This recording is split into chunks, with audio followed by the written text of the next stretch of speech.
What's going on, guys? BustleUp86 here, back to another video, and today I'm here to do my AEW Dynamite review from Philadelphia, Pennsylvania. Yes, we are not quite Yinzer Nation, but we are in Philly town. Oh boy, the city of brotherly love.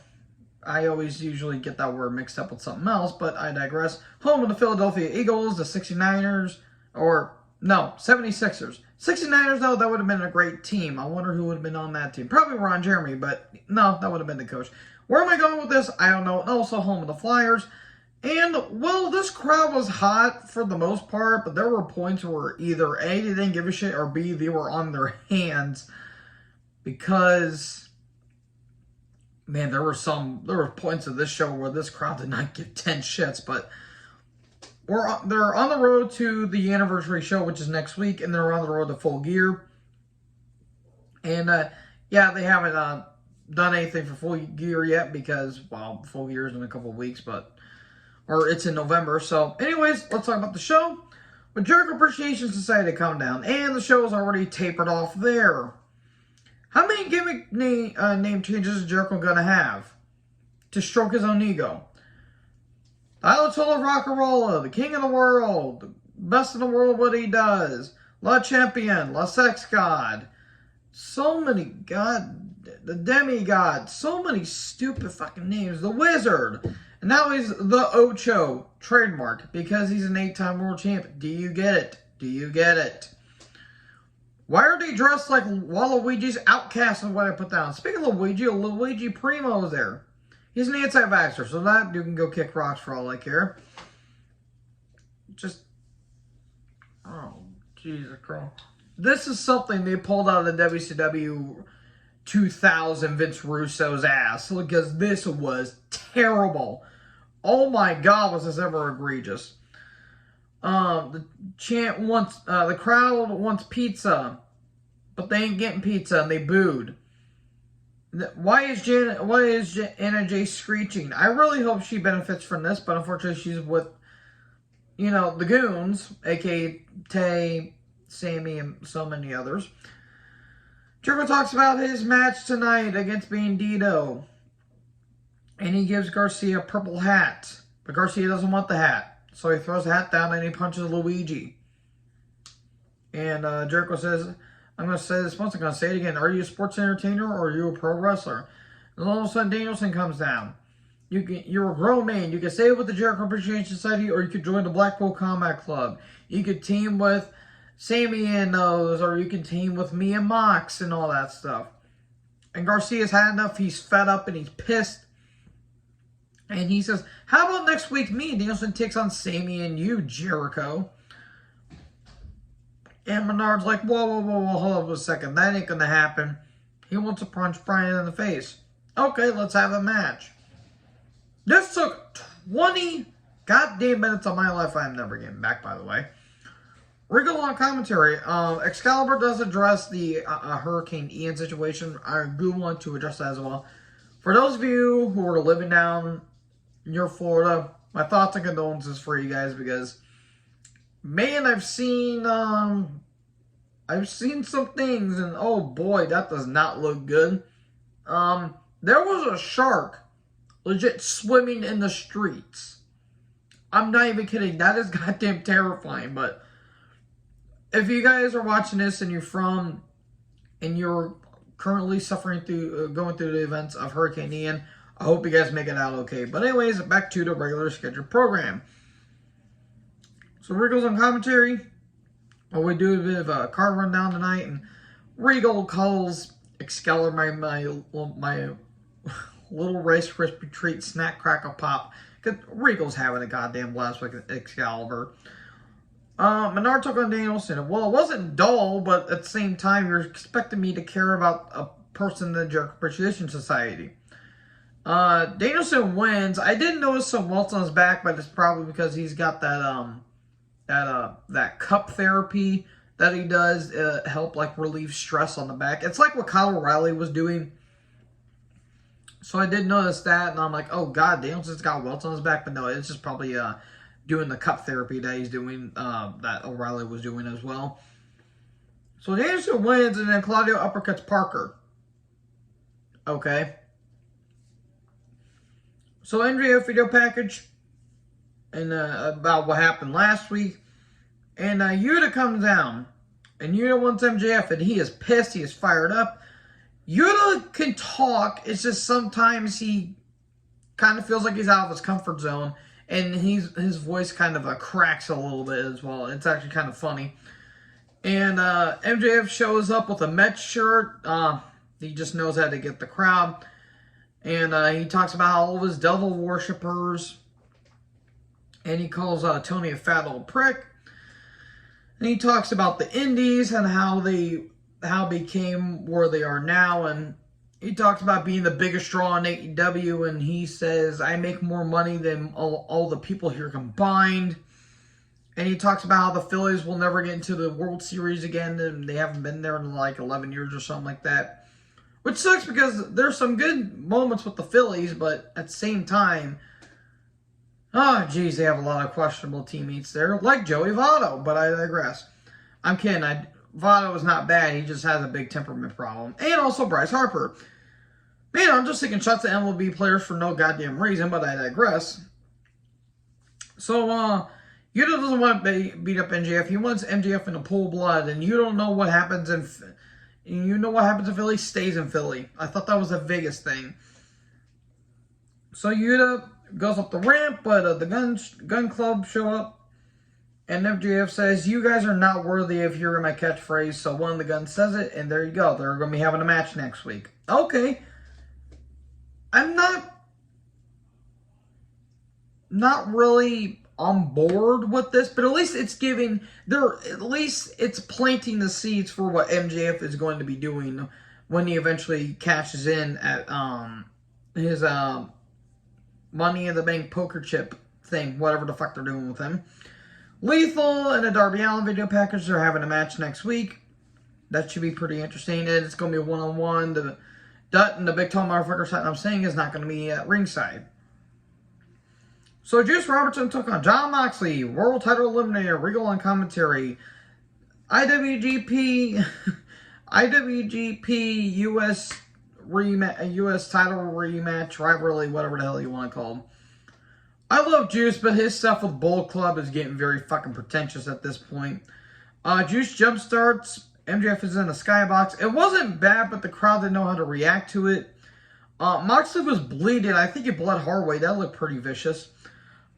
Juice sentenced to a chair. Ouch. Why? At the end of the day, and ends in why. Pulp friction, but a kick out.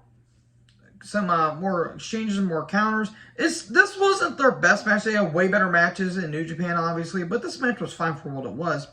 Then the cross-arm breaker and immediate tap out, and there you go. Moxley wins. Also, Hangman comes out. Hangman came down in a Dolly Parton shirt. That was questionable. And they're about to have a fight. And MJF says, whoa, whoa, whoa, whoa, you guys aren't just fighting to win. You guys are fighting to lose. All of a sudden, Yuta shows up and he attacks MJF. Okay, there you go. We're having some consistency here. Hooray. Bandito video package. Shivani's always good with these little sit-down interviews. So you're going to recap 2 weeks ago and last week where Deeb got a pin on Tony Storm. And then Saraya showing up last week. Here comes Saraya. You know, who defends her abusive husband or boyfriend or whoever. Whatever the relationship status is. Ronnie Radke, by the way, fuck that guy. He's a fucking idiot. And also, I do like how, I did see this on Twitter. Paige, you are a goddamn idiot. You are a complete fucking moron for all I know. Because, man, Ronnie Radke pretending to stab someone? Man, that's aged like milk on the right side of Mars. Nice job exposing your ass there, you idiots. How the fuck do you defend a guy like that? Honestly, that is mind-bogglingly stupid. So, she talks about how she's the revolution, and this is my house, and all this stuff, yada yada. This is going to backfire immediately, because no one really cares about Paige. She's just another WWE signee that Tony Khan picked up. Let's all be fair. So, Athena, Storm, Willow Nightingale Sky Blue and Madison Rain come down, I legit forgot that Madison Rain and Sky Blue were still working there because they haven't been featured all that much. It's no disrespect, and Sky Blue was looking beautiful. I just forgot they were there because they've been on Dark and Dark Elevation, hence why I didn't care. And Saray says that Toni Storm is the best women's champion in AEW. Are you sure about that? I don't think she's sure about that. Look, nothing against Toni, but the way they've been booking her has been pretty damn awful. And hell, even Thunder Rosa's highway was pretty underwhelming because it ended with an injury. It didn't matter anyway because they weren't featuring her prominently anyways. So Baker Hayter, god damn, Hayter looked great tonight. Penelope Ford and Rebel come down. I even didn't know that was Rebel at first. I thought it was some other signee, but then I realized it was Rebel. They come down, and Britt mentions how she bled, sweat, and cried. And she literally had to hang her neck on the line. And you couldn't do that either, Saraya, because you couldn't hang her, because whenever you hung your neck, you couldn't even handle it on your own. Or something like that. That was good stuff. And Saraya's like, I like how you like to drive my name through the door, and you like to talk crap about it because your name rhymes with shit. Ha, funny. God, that censor was awful. So how about we have a lumberjack match? And Saraya says, hey, I took to Tony Khan.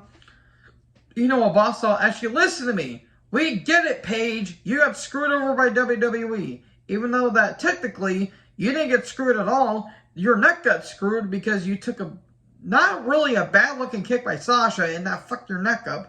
And now whatever they implanted in your brain is making you defend your racist and homophobic boyfriend. Well, not about the homophobic part, but he's certainly a racist. And he's a complete woman abuser. So yeah. Yeah, again, Ronda Rousey, go piss up a rope. So how about we have a lumberjack match? Okay then, first time ever, and the crowd goes mild. Deep versus Storm women's title. Saraya on commentary. The women tried. Oh God, did they try. This crowd did not care. Storm at the Storm Zero at one point, but Deep kicked out, so okay, that means nothing. See, look, Deep's a good worker. She's just not interesting, and she should really be looking... She should really be going after different men. If you know, you know. Avalanche Pile Driver and Storm wins. Cool, moving on. Claimed, Billy Gunn and Tony Schiavone are backstage, and next week is National Scissoring Day. Okay, then. Billy Gunn's having the time of his life for a dude that's in his mid-60s.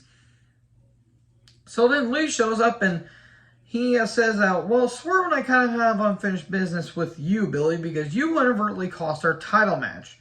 So we'll be keeping an eye on you. Okay, Lee's starting to be a little more heelish here. Andrade's backstage. Why is he talking? Why is he talking legitimately? I did not give a shit about what Andrade's doing because this whole thing means nothing. Private Party and Butcher and the Blade, they're going to be having a triple threat tag title match on Dynamite. Cool, moving on. Ricky Starks took on Eli Islam. I think that's how you say his name. He was part of Ring of Honor for a little bit. Royal Shane Bell 1, 2, 3, and Starks wins. At least they gave Starks something to do because I think he's past the Hobbs feud because they had their lights out match on Rampage. Because why not just give a blow-off feud on live television? So Rampage and Dynamite rundown. That card looks something for Rampage and Dynamite. Jungle Boy video package. And he talks about how Luchasaurus is, keep interfering with him in Cage. Luchasaurus is going to be in action next week. So then we get to the main event. Bandito versus Chris Jericho for the Ring of Honor World title. Ian Riccaboni joins commentary. Good. I love Ian Riccaboni. No JR though. I wonder what's going on with JR. Is JR okay?